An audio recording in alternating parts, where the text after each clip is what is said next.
This is K-Pop Sunday, brought to you by K-Pop Sunday before you have to go back to work on Monday. We are your hosts, Onyx, Min, and JR. Welcome to episode 29. Today we will be looking back at 2020 and discussing some notable events that happened in the year of K-pop, from debuts to disbandments to marriage announcements and everything in between. Maybe. We'll see. So what is a better way to start off than starting with the new people, the debuts? In 2020, there's been a surprising amount of debuts for everything that has gone down. And even our list of K-pop only debuts is far too long. You'll have to look at our script. There's a lot of links, and there's a lot of cool artists to look at that we just can't talk about because this would be a 4-hour long list, and nobody wants to listen to this list show. We have not perfected that format yet.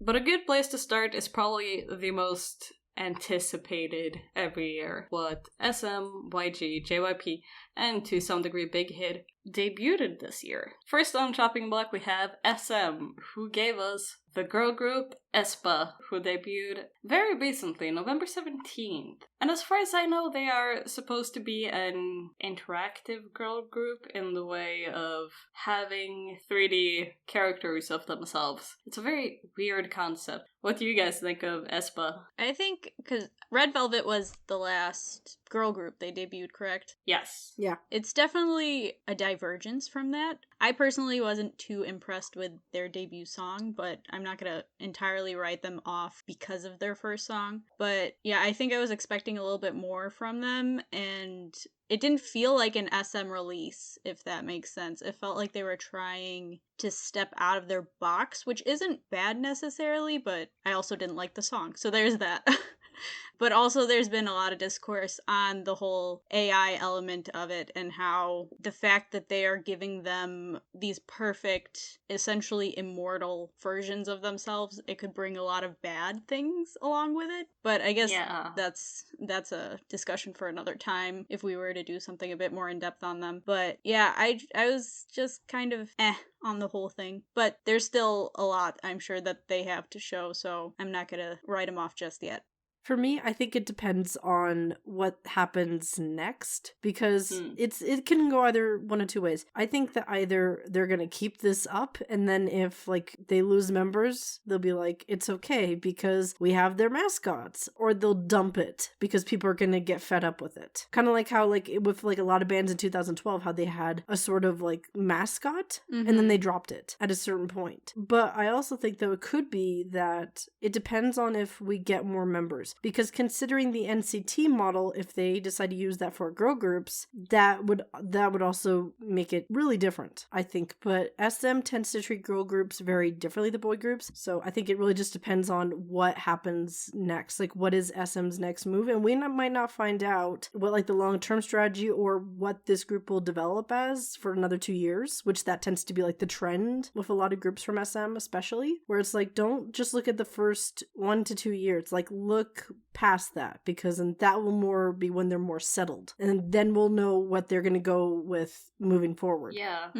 I didn't think SM was going to stick with EXO using superpowers. I did not think they were going to stick with it that long, but it turned out to actually be good. Yeah, Black Mamba, the song that they debuted with, was very interesting, but it will be interesting to see how it goes. I am very wary of their augmented reality, That also makes me think about, I just remembered this. Close to where I lived in Korea, there was this 3D theater, but it was also a 3D K-pop theater, in that you could see 3D concert from Big Bang, and it was not actually them, but it was a pre-recorded thing. Right, yeah. I hadn't thought of it prior to you saying that, Onyx, but just the fact that they might have the rights to these avatars that are very closely tied with an actual person, that makes me even more uncomfortable, because if they do leave, do they still have this pseudo-human being that they are allowed to use, even though it's based off of a person and in their likeness and all this weird stuff?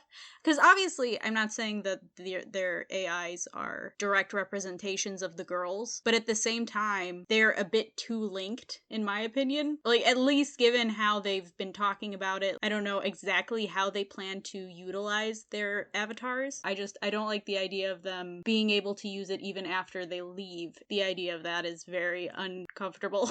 Well, considering SM's sort of track record with that, I'm gonna say yes. Honestly, the only person who loses in this scenario is the idol themselves. Yeah, and they're just so young, and I hope they didn't write something in their contract that they were like, well, I don't even care that it's in there, I just want to debut. Like, that type of thing. I hope that is not the case. I'm not saying it is the case, but the entire thing makes me nervous. It just, the implications right now seem like they can go in a very bad direction. Are very scary, but... Yeah.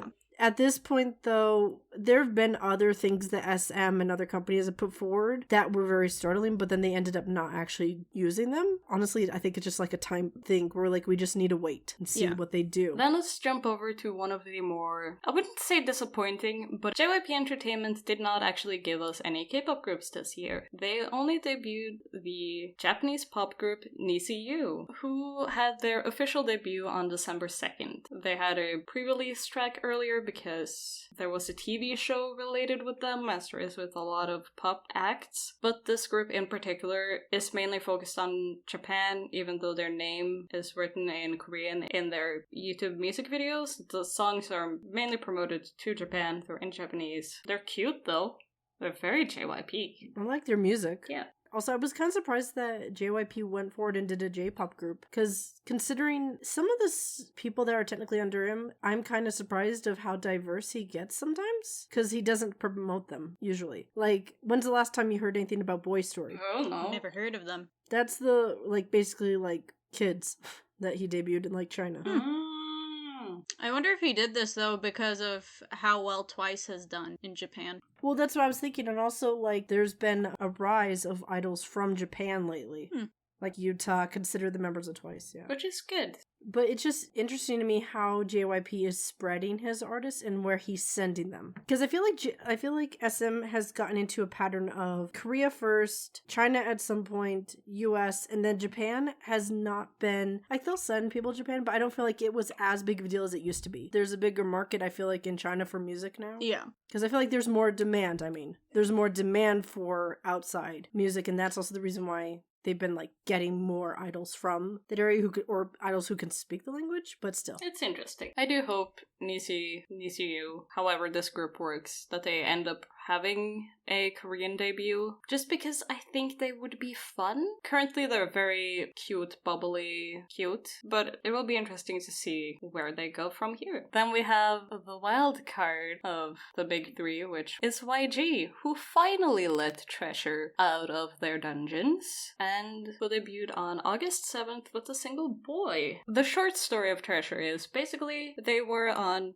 YG's Treasure Box, the survival show, because YG is known for treating people in their survival shows oh so good. Then a lot of stuff behind the scenes happened at YG, and like 3 years later, Treasure finally debuted. So what did you guys think about it? I'm just surprised they debuted. Like, that's my main takeaway was, yeah, wow, they actually did it. It was a long time.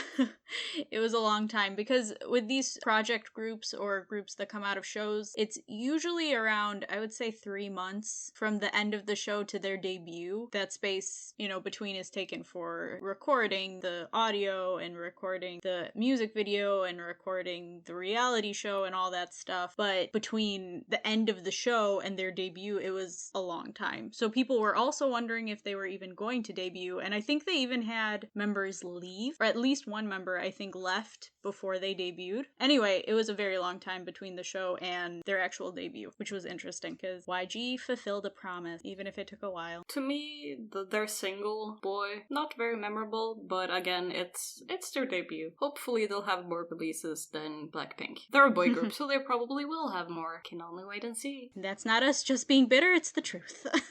That's just their track record. Then the last big entertainment is Big Hit, who actually didn't debut to any groups directly this year, but Big Hit as a company has made some very interesting choices this year. They actually acquired both Pledis Entertainment and KOZ Entertainment, making Fancy Child, 17, and Newest all technically Big Hit groups. Even though they will still be under their parent label, they're all currently subsidiaries of Big Hit. And companies buying up other companies isn't a new thing, not even in the K-pop world. This is very normal. It's just interesting to see Big Hit grow. They have been making a lot of moves like this in the last couple of years, so it will be interesting to see what the future holds for Big Hit. And hopefully they will have some female acts at some point, but probably not soon.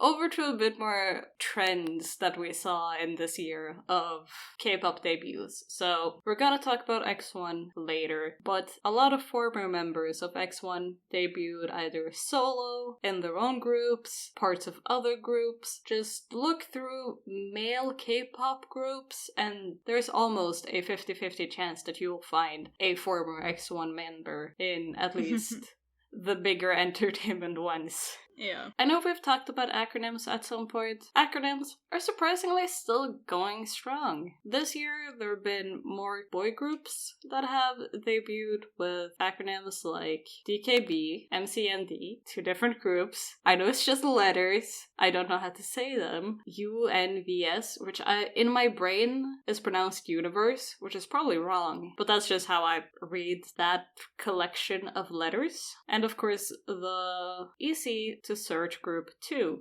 Of all the rookies who debuted this year, that's not from like the big 3/4. I think 2 is one of those you need to keep your eye on because they already won an award for like rookie artist and they were on Road to Kingdom. So I think that I don't want to say they're up to something, but I feel like they're going to be one of those that are going to be like very relevant. For girl groups and acronyms, we have Craxy, we have Stacy, whose debut song So Bad actually grew on me a lot. And then speaking of Stacy, I've noticed this kind of weird trend that probably isn't a real trend, but I have noticed it, and that is just normal person names as K-pop group names, like Stacy, like Lucy, Dustin, Wei. These could all be people. Why? They're making it hard for people to find them. Stacy at least is spelled a bit wonky, but all the other ones are like, these are real people. Lucy's the one I'm worried about. Lucy's gonna be so hard to find. Oh, yeah. Lucy, I like. It's a band, and they have a violin player.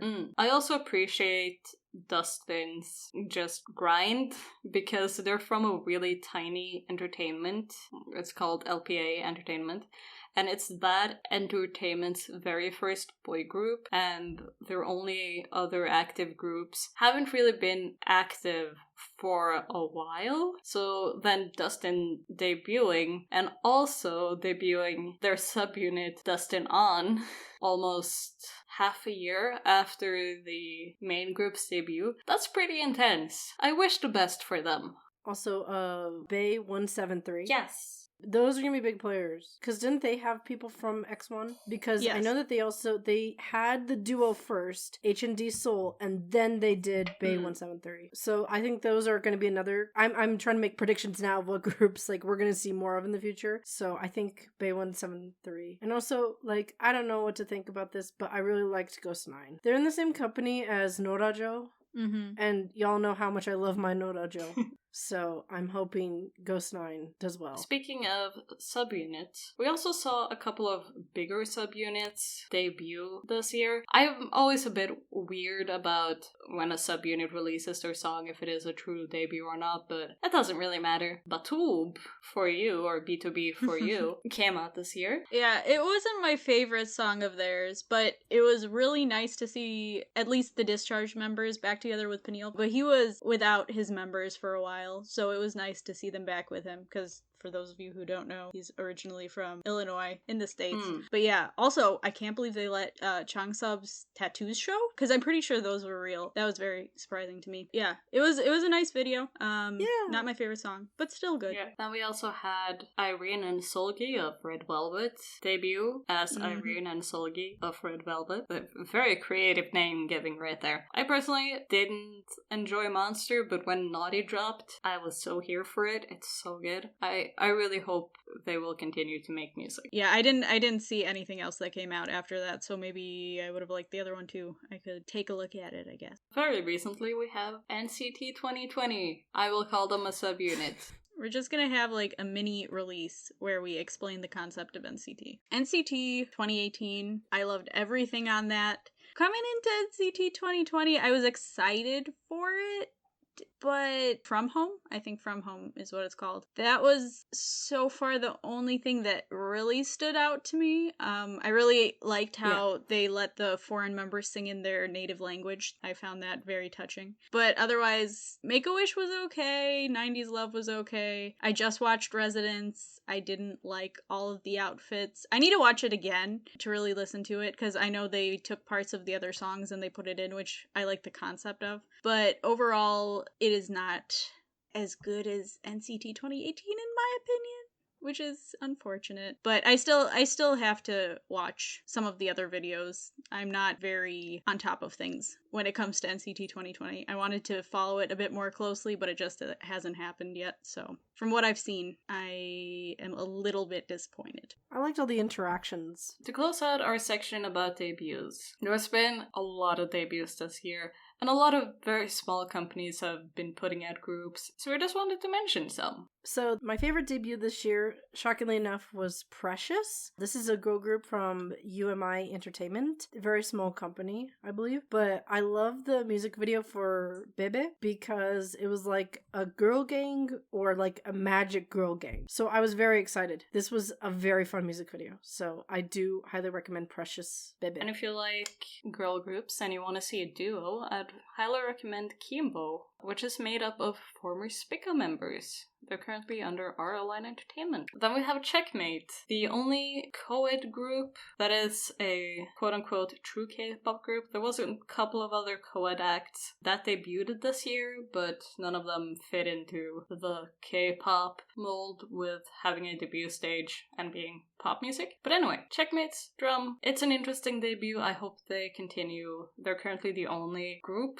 under Grace Company, who is the people managing them. Hopefully, they'll do good. We also had a couple of solo debuts, both people who were practically unknown to people from big groups. I personally really enjoyed Kiara's Boss, and I really enjoyed that Dahlia of Bestie finally made her solo debut with Poison. It was good. We also, of course, had Kai from EXO. Then lastly, we have Wonho, former Monsta X member, finally making his solo debut with Open Mind. When he was in Monsta X, I was a big fan of him, so seeing him leave was really sad. But I do think he has what it takes to be a solo artist, and I think that while this song, it didn't make it on any of my playlists, I think his voice sounded really pretty in it. They're really pushing a certain concept for him, and if you have seen the video, you know what I'm saying. If you've seen any of his posts on anything, you know what I'm saying. We'll see what he does in the future. I'm excited. I hope they tone it down a little. So from debuts, let us go over to the big news of things and events that happened. So I'm going to start off with one of the bigger things that happened at the beginning of the year, which is X1's disbandment. So they were the fourth project group to come out of the Produce series, but they're quite different from their predecessors in that they literally disbanded after one release. The survival show ran from early 2019 to late July of the same year, and then the boys actually made their debut on August 27th of 2019 with the song Flash. They were actually supposed to have the longest runtime of any Produce-made group with 5 years of promotion, as opposed to, I know that 101 only had 2 years, and then IOI only had 2 years, I believe. But theirs was going to go on for a very long time, which people were kind of concerned about that to begin with. So, halfway through those 5-year promotions, they were going to allow the members of previously debuted groups to go back to their original group and promote with them on top of X1. And there were 4 members, actually, of the 11-member lineup that fell under this category. Now, the idea of the Produce series being rigged is not new by any stretch of the imagination. People had been talking about it from the beginning, and I've only watched some of season 1, and that was after after the show actually aired, but I remember fans being in shock at the final lineup because there were certain trainees that did not actually make it into IOI, and they felt that given their track record on the show, they should have. Same thing happened with season 2 and again with season 3, which was Produce 48. People were very suspicious of all 3 of the final lineups. So by the time Produce X101 comes out and Lee Jin-hyuk from Uptension does not make it in, again, among other trainees that people felt should have made the lineup, people were certain that it was rigged, including myself. And you were right. Yeah, we'll get to that in a second. Side note, I do want to mention that after the finale, fans were pushing for a Reigns/JBJ type group to happen with the trainees that did not make it into X1, and this actually did not come to fruition at all. Like, there was talk of it, but we never really heard much from the companies that these trainees were under, which is a shame because it was a really great lineup if it were to have actually happened. So, following X1's debut and promotions of Flash, on November 5th of 2019, the producing director of Produce X101, An Jun-young, was arrested and admitted to pre-selecting the final lineup of the group. This, of course, threw fans into a rage because of how shocking the admission was, as rigging is not often admitted to. You could say something is rigged all you want, but nobody's gonna actually admit to it. This obviously hurt the group in the eyes of the public, and of course it's not the fault of the members, but it was not a good mark on their reputation for sure. Appearances and performances were cancelled, and things seemed pretty quiet for a while, although talk of both X1 and IZ*ONE, the winning group of Produce 48, there was talk of disbanding of both of the groups. So a couple months later, on January 6th, 2020, there was a meeting between companies, and after a 4-4 vote, it was decided that the group would disband since the result was not unanimous for them to continue. Since then, the members of X1 have either gone back to their respective groups, debuted as solo artists, or debuted for the first time ever, like Gravity, who has 2 past members of X1. The case is still technically ongoing at the time of our recording this, but a list, not just from this last season of Produce, but from all 4 seasons, was released denoting trainees that were manipulated out of the winning groups.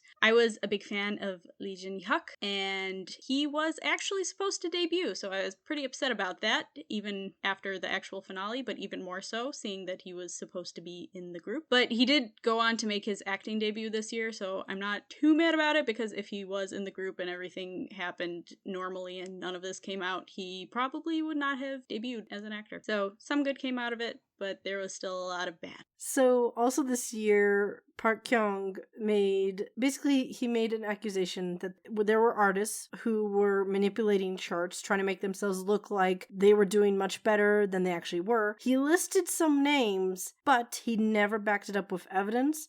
So now he's got lawsuits against him. And it actually had him push back his military enlistment. There have been minor updates, but there have not been follow-ups yet. So we're not going to be naming too much about it just because this is still a developing issue at the time of this recording. So speaking of military enlistment, let's talk about some military fun. To start off with, let's just explain what enlistments are. Basically, for all able-bodied Korean men from the age of 18 to 28, they must serve in what is called a compulsory military service for around 2 years, depending on which branch of the military they enter. The branches can be pretty much anything from the Marine, police, and so on. But most male celebrities, both actors and idols, can choose to wait until they're 28 to enlist in order to get as much out of their youth, which is basically what they're selling. Because ageism, entertainment world is cruel when it comes to passing 30. So yeah, enlistments. So 3 that I want to mention just quickly are Crush and Pentagon's Jinho and Hui. Crush obviously turned 28 this year, and he enlisted on the 12th. And this is kind of bittersweet because I like his music a lot, but I know the time will pass by in a flash, but, I don't know. He did just release an album prior to his enlistment, so I'll be listening to that and waiting for his return. But it's a really cool concept. It's called With Her, and every song features a female artist, including Taeyeon, Yoonmi, and more. I think it's a really cute idea to have a bunch of female artists featuring, but Also, we kind of mentioned Road to Kingdom a little bit at the beginning. Pentagon was on it at the time, and Jinho actually ended up enlisting during the middle of the show, and they made a final stage specifically for him, and it was really sweet. They just had a comeback, and while it was really good and I enjoyed it a lot, I feel like his voice would have been really perfect for the song. And then also, Hui is going to be enlisting on... He was supposed to actually enlist on the 3rd of December, but due to COVID and all that stuff that's happening, his enlistment was postponed, and he'll probably get to participate in it before he actually enlists. At least I hope so. Some other really important people who went into the military this year. From EXO, we've got Chen and Suho. And from Winner, we've got Kim Jinwoo. From VIX, we've got Ken. And then from Block B, we have Jiko. So now let's talk about the discharges. Who came back? A lot of people came back. Alrighty, so one of the main people I was waiting for to come back was Sungyu from Infinite, because I just want him to release more music. And prior to starting the writing of this episode, nothing about that had come out, even though he's been back since January 8th, which was pre-COVID, and looking at pictures from that time is really weird because everybody's like packed right up next to each other and there's no masks. It's crazy. But yeah, so he's gonna release something on December 14th, which when you're listening to this is tomorrow, so I'm really excited about that. Minho also was discharged, along with the other 3 members that had been in the military at the time, and watching them all come back together, it made me kind of emotional. I'm just so happy to see them all interact again, and I can't wait for them to release more music. And then Loco got discharged on September 12th, and he just released a song with Hayes, so you should check that out. But also, please go watch him play Among Us for the first time, because it is hilarious, and I'm excited to see what comes next for him. What about you, Onyx? Any people you were excited about coming back from the military? The first one and the big one for me was N from VIX, just because if you've been paying attention to VIX, there's been a lot of stuff going down. Not just this past year, but also basically around them re-signing their contracts with the company, especially because N is such an important member of VIX. If it weren't for him, there would be a lot of things that'd be different about VIX. So him coming back, I feel like adds some stability that, to me personally, the group was kind of missing. The other big one is 90-liner Onyu. I'm very happy that he's back because I personally am very big on SHINee being together. And so it wasn't just Onyu came back, he came back, and also Minho just came back recently. Mm-hmm. And then we mentioned earlier Changsub and Eunkwon and Minhyuk from B2B came back. From 2 p.m., Wooyoung and Junkei came back. And then the big deal, 2 a.m.'s Jo Kwon came back too. There are a lot of people who we were very happy to see. A lot of 3rd-generation idols. A lot of people around my age.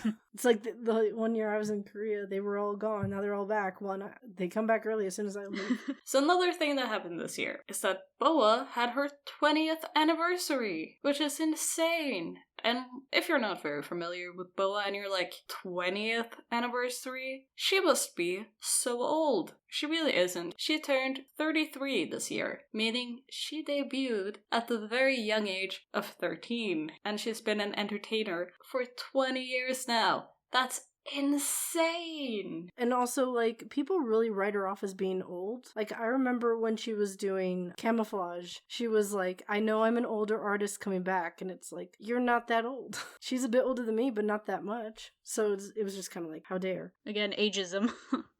Absolutely ridiculous. Yeah, no, same thing with, like, Jung-hwa, how, like, she's active. Very happy for Boa, though, because Boa gets slammed by SM so much. Mm-hmm. Yeah. It's like, oh, you could at least do this for her. They also did the same thing for Super Junior, though. They didn't do, like, people covering their stuff. They just had, like, people, like, saying congrats. So basically what SM did was their SM station released a cover project called Our Beloved Boa, which featured 5 covers of Boa songs featuring artists like Bulbagon 4, Red Velvet, and Baekhyun. And if you want to have a cry and just look through memory lane of Boa's entire career, go look up the Our Beloved Boa number 5, SM Classics 3. It's a very wholesome video to watch. Timeline of growing up as an entertainer. It's very interesting. Boa also had a V-Live event called Still Our Number 1 on August 25th to celebrate, where she also celebrated her birthday on the same day. It's very cute. It was just very wholesome, and we hope that she will continue to produce music and be a part of the entertainment scene for much longer. So the biggest thing to me this year, and honestly, the fact that it wasn't a bigger deal in K-pop kind of surprised me, especially for SM fans, was that they won a landmark case, because they can now use their name and their logo again, and they are a step closer to promoting together and potentially releasing new stuff. So this is a bit of history. Back in the day, when they signed to basically join HOT, they signed over their rights to their group name, trademark, and logo over to a man called Kim. This person was a director and producer at SM, but whenever they tried to reunite for concerts recently, they weren't allowed to use their name or logo. So like the logo was just like blacked out outline, and the name they had to go by was High Five of Teenagers. Yes, that's what HOT is short for. And it's been a whole back and forth with lawsuits. Everyone from Woohyuk, who he's not actually the leader of HOT, he is the vice leader, which we'll talk about on another day. And then the company who runs their concerts, called Salt Innovation, they were sued over this whole thing by this guy. However, it finally came down to ruling that HOT won, because it came out that when they signed these contracts pre-debut, that this whole thing had been slipped in there. And they were minors at the time, and they did not have an adult sign off on it. And that's ultimately what caused them to win the case. When they signed to join SM and to be part of HOT, they thought that they were just signing to join, to debut. But apparently there's been a couple of other stuff that were like stuck in there that they had to go sign. And so let this be a lesson that if you're going to go screw over people and then later try to take them to court, try to get money out of them, make sure that you did not do anything wrong. Because that will all come out during discovery when you're getting the lawsuits. So shout out to HOT, because HOT's assets have been split over the years, and they're slowly trying to get them back. But, you know, for today, it's a victory. And this is the first victory, really, that HOT has gotten over SM yet. So I'm really interested in seeing where this is gonna go next. Yeah, moral of the story is basically always get somebody to proofread anything before you sign it. Always do that, and if anybody is like, you have to sign now or you lose this deal, don't do it. It's always bad. Mm-hmm. Be safe. And other fun news, Hayes joined P Nation. Yay! So she is in a very interesting company. Sad/happy news, depending on who you are. N left Jellyfish. He's still part of VIX, he's still the leader, but he's not being managed by Jellyfish anymore, which that was the same thing with Ravi. Ravi did that a couple years ago. Mm-hmm. Sad news, TSD's Johan passed away on June 16th. He was only 28 years old. In our Google Doc, I have linked an article that talks about his life, and there were a lot of things in there I didn't know about him, and we very much miss him. So let's talk about some notable departures from groups. So, kind of mentioned earlier, Hongbin from VIX recently left. The rundown is that in February of this year, Hongbin held a Twitch stream that was kind of messy because he was drunk at the time and he talked about other idol groups. In the article that we've linked, there are some direct translations of his quotes that are not very nice, not really professional either, but once he sobered up, he made a lot of apologies and then went on hiatus to reflect. However, on August 7th, it was announced that he departed from Jellyfish and VIX, and then he enlisted on August 17th. So we've not had any other news. The main reaction out of the three of us was just kind of surprised because of how fast it happened. But that's kind of a thing nowadays where if idol does anything, even questionable, it's like you're instantly out. Even if like it long-term wasn't that big of a deal. Because he was bad-mouthing people, but to, say goodbye as like a whole, leaving the group, that was just very shocking. Now let's talk about another departure. Could you tell us about who left from Momoland? For Momoland, they were just coming off the already very painful departures of Yeonwoo and Taeha. Daisy ended up leaving Momoland on May 13th of this year, and she had actually been on a hiatus from the group since February of 2019. So the build up to this has lasted for a while, but it really started in January of this current year, when Daisy released an article stating that her company, MLD, had rigged the show that created Momoland. She alleged that even though she had been eliminated, she was told they had decided to add her in regardless of the elimination. On top of that, she was told that she would have to pay tens of thousands of dollars in production costs for the show. MLD denies the claims, of course, stating that everything was contractually sound, and filed the lawsuit against her. And all of this happened before she officially left the group in May. It's rough! Let's go over to AOA. Sorry to interrupt. Editor here. Hi. Just as a disclaimer, the following topic is about AOA and contains talk about sensitive topics such as bullying, self-harm, and suicide. If you want to skip that part, you can look at the timecode I left in the description for this episode, or you can skip about 3 minutes after this disclaimer. GR will give another disclaimer about this right before she goes into it, so you have plenty of time to avoid it. Be safe, folks, and now back to your regular programming. So this is one of the bigger dramas this year, not specifically because the member left, but because of why the member left. I also want to put a trigger warning here for both suicide and bullying and self-harm, actually. Feel free to skip past this section if that is something you feel like you should do. In 2019, Mina left the group AOA for what was said to be furthering her acting career. What actually was the case turned out to be a lot more sinister, unfortunately. In a series of Instagram posts by Mina, starting on July 3rd, she recounted many instances of the bullying and torment she had endured by fellow member and leader of AOA, Jimin. Jimin had the audacity to call these posts fiction, although she quickly shut up, and Mina responded with more evidence, including a photo of the self-harm she has inflicted on herself over the years. Again, please be careful if you do more research on this topic, as there is a lot of sensitive material and you might not know what you're coming across if you're not aware of it. On top of the physical harm, there was also severe sleep deprivation and mental health deterioration due to this. Mina's agency at the time confirmed her safety, and she stopped posting for a little bit, but she soon came back to Instagram, again calling out both Jimin and FNC for the company's lack of action. The following day, on July 4th, Mina uploaded another post stating that the members of AOA had come to her house. She said that Jimin had actually come in angry and that she was shocked at her response given all that had been posted online. In the end, they talked things over, and while there was still a lot to resolve, she had received an apology and accepted it. On that same day, Jimin released a personal apology to which the public and Mina did not respond well to. Following this, FNC had announced that Jimin would leave AOA and the entertainment industry as a whole, and then a lot more things actually happened after this, but those are the main things. I will leave more sources talking about the rest of it, but I will say I was not impressed with FNC's response, so I do suggest you look at that. But finally, Mina has left her current agency to rest, and we just hope that she will be able to get the help she needs and recover well. It's just a mess. Watching the whole thing unfold and like all the updates for it. I didn't realize it was only across 2 days. That, when I was looking back on it, I was shocked at that specifically. But that also, I feel like, is also kind of common with this industry, where things that you think went on like during like a long period of time actually were very short. Mm-hmm. Felt like it went on for a long time because it was constant updates. It's a shame. Just goes to show you don't know what's happening in the background.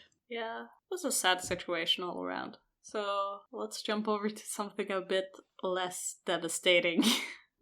Please. Back in January, Hichol from Super Junior and Momo from Twice were confirmed to be dating. Rumors about it started back in August of 2019, but both of their agencies at the time had denied it. But who knows?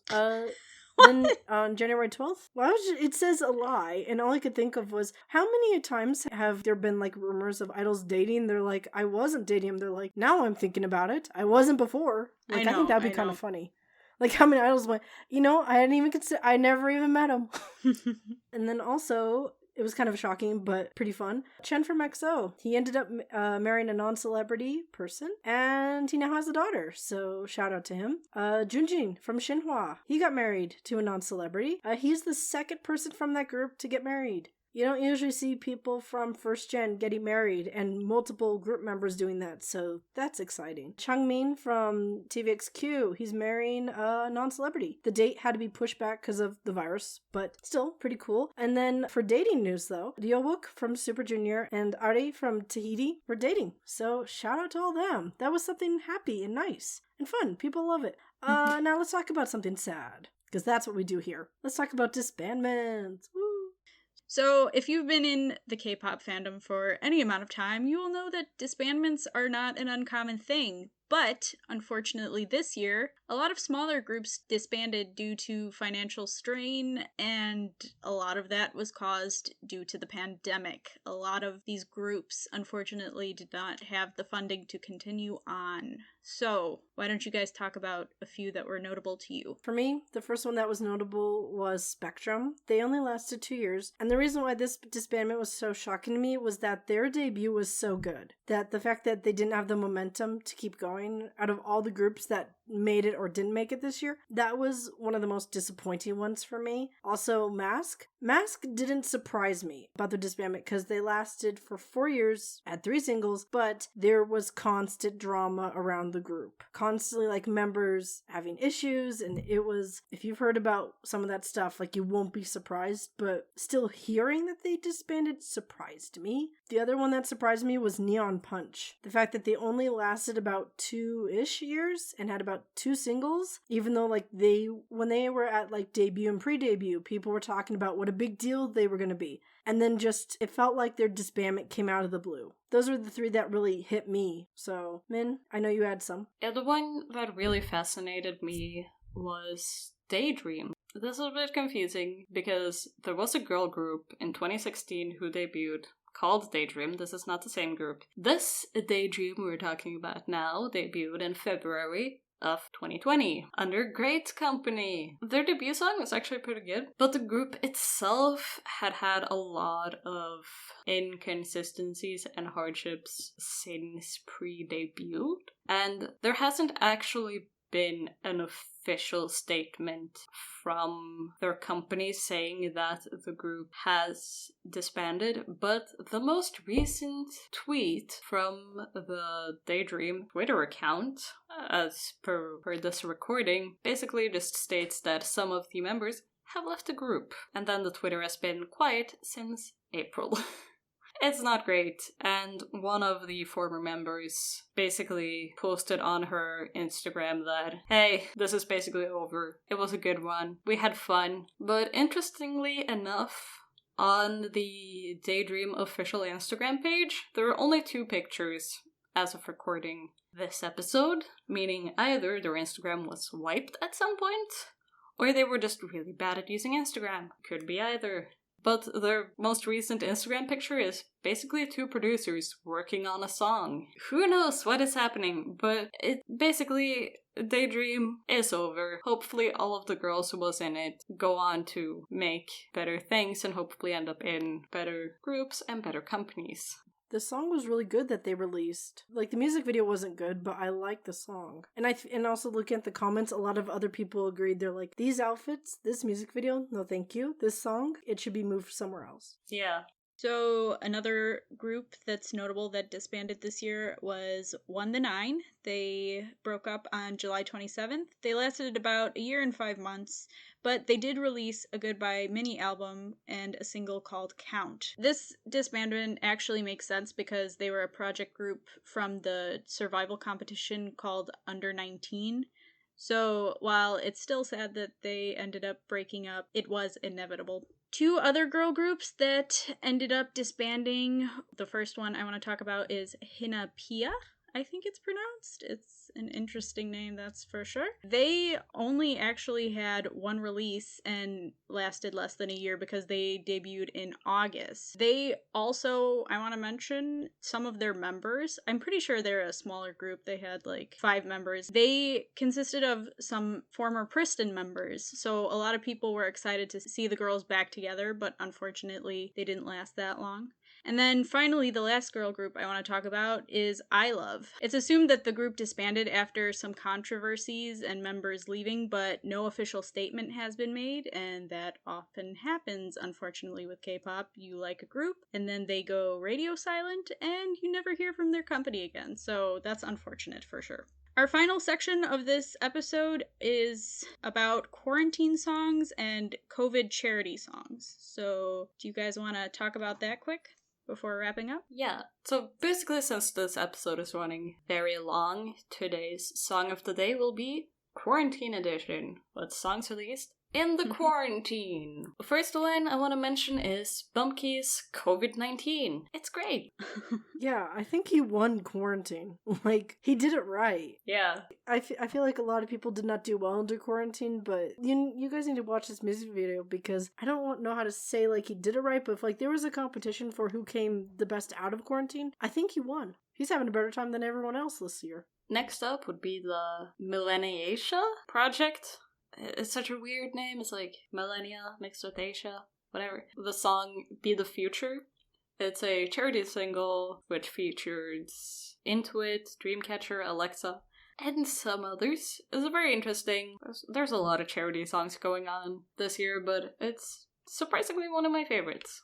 It was the best health ad I've ever seen. It looks like in Korea, there on the trains, there's a bunch of these like safety ads. But I think that if you put this, if you put the music video for Be the Future on like any sort of like ads on television, I think it'd be really popular. Also, I'm a major sucker for Intuit, so that might be part of it. Also, Dreamcatcher fans, Alexa fans, if you have not seen this, bummer, you're missing out on good content. We're keeping it for ourselves. Suckers. Paul Kim, he did a quarantine song, but unlike Bumkey, I think he's losing his mind. Oh poor my guy. gosh. Which I know it affected some people badly, and I think he's one of them. No, you need to watch the music video. I'm right, trust me. And this is it's not a malicious comment. But for the very last song recommendation of the day and of this episode, since we are in December, we are currently in the festive season, so of course we need a festive song. A festive quarantine song, that is. So Hanhae and Yoda Young, both pretty much indie artists, made a single together called Mask Christmas. And it is basically what you hope and wish and dream it is. It's a Christmas song about wearing masks and keeping safe. And it is wonderful. It's one for your Christmas list. That's all I gotta say. So let us end with some closing words. So all of this was a very, very small list of notable things that happened in 2020. As always, this is not a full list, and we have way more events and artists and songs listed in our Google document. So if there's something that you think we completely missed, and you're like, you should have talked about this, why did you not talk about this? Check the document. You can also comment on it if the thing that you wanted us to talk about isn't even in there, so that we can talk about all the things we missed in a later episode, maybe. Who knows? For our next episode, which will actually be our final episode of 2020, and I'm gonna let y'all in on a little secret. We're going on a tiny hiatus after the next episode, but that is a secret between you and me. You don't get to know anything about that until the next episode, but just for us people at the very end of these. But our next episode will be full of our favorite songs that were released in 2020, so you get even more good songs to listen to. We will make playlists, and everything will be good. So let us jump over to the trivia question to learn something new and interesting, and the next episode, I guess. But still a trivia. Trivia is fun. It's trivia time! So, a lot of K-pop albums include a CD and pictures. But do you know what album released with a craft kit this year? So it had a little craft thing that you can make stuff with. I'm gonna be real with you. When I heard about this, I didn't think it had anything to do with the music itself. There was not something that came out this year that was like, NCT did not release NCT and the Sewing Boys. Like, that wasn't a thing. So, can you guess what CD came out with a craft kit this year? What group would release an album with a craft kit? And don't say Nora Joe, it was not them. Huh. My brain instantly went to Craxy, just because their name rhymes with crafty, and then Red Velvet, but I don't think either of them would do that. So your Min's guess was Red Velvet and who? Craxy? That's fair. Okay. JR, who's your guess? I don't know why. I feel like a girl group would do that. It just feels like a... You think a girl group? Yeah. Maybe like WJSN? I don't know. Ooh. Let me preface this. I was terrible about following releases this year. So I have no clue, except for like N Flying and Pentagon. Like, I don't know what happened this year. I will say though that this album, like, it was covered pretty much like okay, but I didn't actually know about it until I received information from someone who actually bought a copy. Oh. And who knew I do these trivia questions, and she wanted to show me. I did not know this, but I assume that people who listen to this podcast, that there's probably at least one or two people who have this album and who know all about this. I have a feeling it's a boy group, but I don't know why. I don't know why. I don't think any of the groups I guessed was a boy group, but I'm like, it feels like a boy group move, and I don't know why. It just feels like this could be a boy group move, or like JYP just being weird for some reason.